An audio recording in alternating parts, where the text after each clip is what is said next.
Let's talk about our criminal justice system and how it is failing women at every level. All of the statistics I use come from government sources unless specified.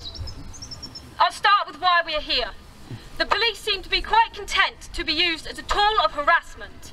Marion Miller was investigated for putting up ribbons and writing offensive but perfectly legal tweets. In the UK, there isn't a right not to be offended. Freedom of speech and expression covers offensive but non-threatening and non-harassing material. Marion was hauled through the courts, subjected to months of mental anguish and worry about how her autistic children will cope with it all before the case was dropped. The process is the punishment. Siri Black is a Northern Irish feminist. A complaint against her was taken straight to the prosecution service. Officers arrived at her door with no prior warning. This was later dropped. Again, the process is the punishment. A disabled woman from Newport was held overnight at her home search for putting up stickers about male violence. This was also dropped, the process being the punishment again. The harassment of Kelly J has been ongoing. She was arrested in 2020 in Leeds for hosting an event discussing changes to the 2004 Gender Recognition Act. Political events were an exemption from some of the COVID restrictions. She was arrested on the grounds that discussing an Act of Parliament wasn't political. 6 months ago, she was visited by Wiltshire police for being untoward about paedophiles in a video about child safeguarding. Now she's been arrested for alleged homophobic hate speech at an event in Brighton. Someone has taken credit for this complaint. Frida Wallace, a male trans activist who in November said that one of his goals for 2023 was to have Kelly J. Keane arrested. This tweet has now been deleted. This and the previous examples I've mentioned, this is not an exhaustive list. These are wastes of police time and, in this case, vexatious litigation.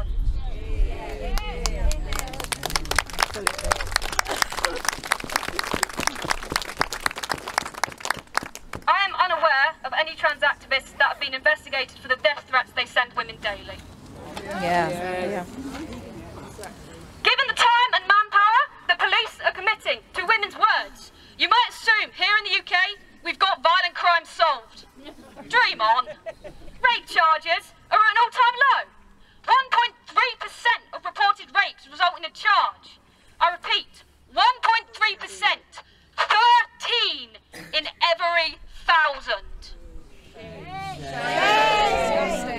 The average charge rate for all crimes is 6%. So rape, arguably the most serious crime against the person aside from murder, has a particularly dire charge rate. The force wasting their time investigating Kelly J, Sussex police, have the 13th highest number of rapes and sexual assaults in the country. Yet in 2021 to 22 men were convicted from 1,700 reports.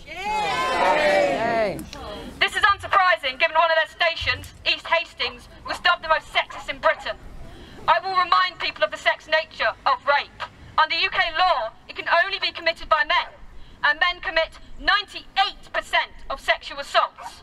90% of rape victims are female.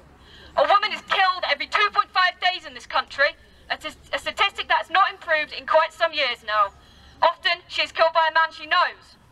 1.6 million women have been subjected to domestic abuse, according to the Crime Survey for England and Wales, and only 18% report their abuse. The conviction rate, however, is fairly strong, 76%, likely due to some 68% of defendants pleading guilty. So more needs to be done to protect victims coming forward and those already in the process of seeking justice.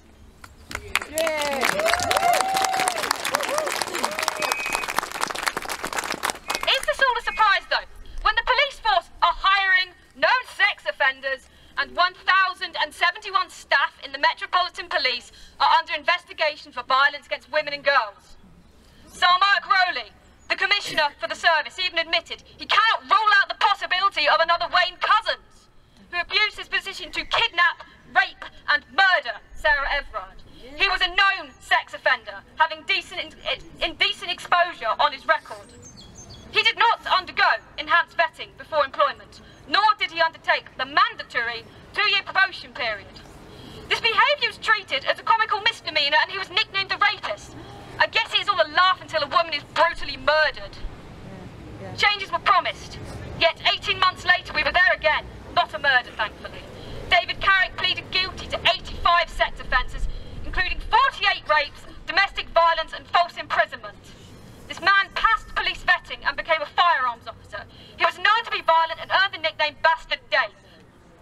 There were multiple reports of rape or sexual assault made while he was in the police service, and it took 20 years and dozens of ruined lives for justice to finally occur. Sussex were one of the police forces dealing with the complaint about him. In 2021, he was accused of rape. He was not suspended, but placed on restricted duties. He was not allowed to carry a firearm. A few weeks later, it was decided he had no case to answer. He has now pleaded guilty to that accusation. Shame. And then there's the crimes, and then there's the women on the other side, those who do commit crimes, who are also being failed. 80% of women are incarcerated for non-violent crimes. 60% of incarcerated women are victims of domestic violence. This is possibly the most vulnerable group in society. Women can be strip-searched by male officers that identify as women, and in some places cannot refuse. This is state-sanctioned sexual assault!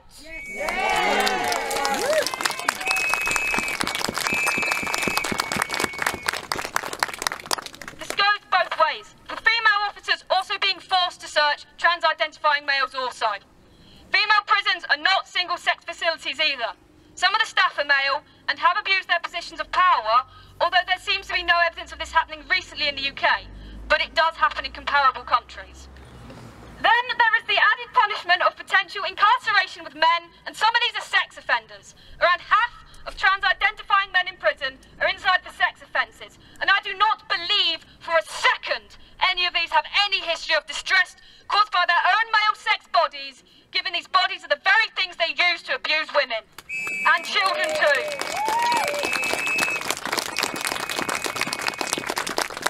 England and Wales have recently tightened the rules on possible transfers to female prisons. So now the only men that can get that transfer will have had surgery and will not have been convicted of violence against women. While this is a big step in the right direction, it is not enough. The full policy is due to be released very soon, but January's release said there could be exceptions, immediately opening the door for abuse. I will be clear. The only policy that affords female inmates the safety, privacy and dignity they are entitled to is that female prisons are female only.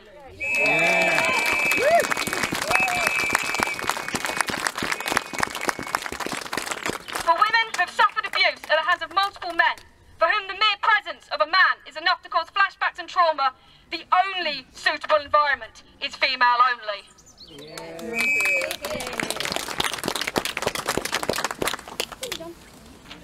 Now, in this country, 97% of women have been sexually harassed.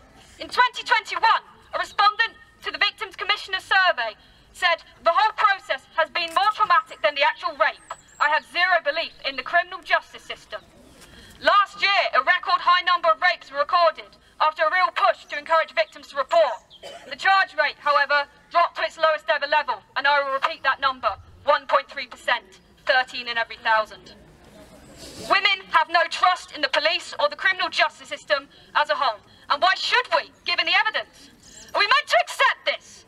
A 99% chance that if we are raped, we will never see justice?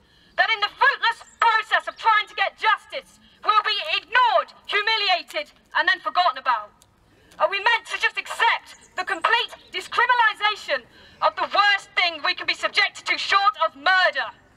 We need deeds, not words. The time for platitudes and empty promises is over. It was over years ago. I'm in my mid-20s, and the discussion about women's safety has been ongoing for as long as I can remember, for as long as my mum can remember. Yet little has changed, and the numbers show we are going backwards. I then ask to the councillors, the police and crime commissioners, and the government, and there is an election soon, so the opposition too. Where is the aggressive strategy to regain